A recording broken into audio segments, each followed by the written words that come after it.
So hi! Welcome and welcome back to my YouTube channel, and for today's tutorial, ituturo ko sa inyo kung paano nga ba i-turn on ang activity status sa ating TikTok account. But first, subscribe to my channel and don't forget to hit the subscribe button and the bell to notify you for my new updates. And if you want to learn more, just keep on watching and let's start. So yan guys, for today's video, i-open lang natin ang ating TikTok account or yung ating TikTok app.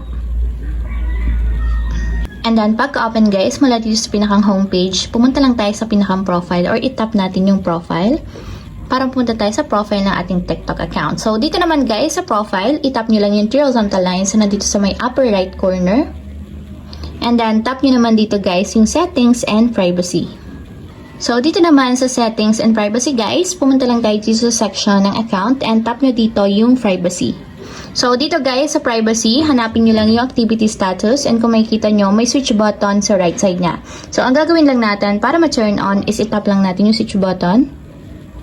Katulad niyan hanggang sa maging kulay blue na. So, ibig sabihin, kapag yan yung itsura, naka-turn on na yung activity status natin dito sa ating TikTok. Guys, kapag daw naka-turn on yung activity status natin sa TikTok, lahat daw ng mga friends and followers or yung mga pinollow back natin sa TikTok is makikita nila yung activity status natin. So, kung naka-online tayo sa ating TikTok, makikita nila yon and makikita din natin yung activity status nila. So, ayun lang guys. Ganun lang kasimple kung paano nga ba i-turn on activity status sa ating TikTok account. If you have a question, comment down below and don't forget to hit the subscribe button and the bell to notify you for my new updates. And thank you for watching!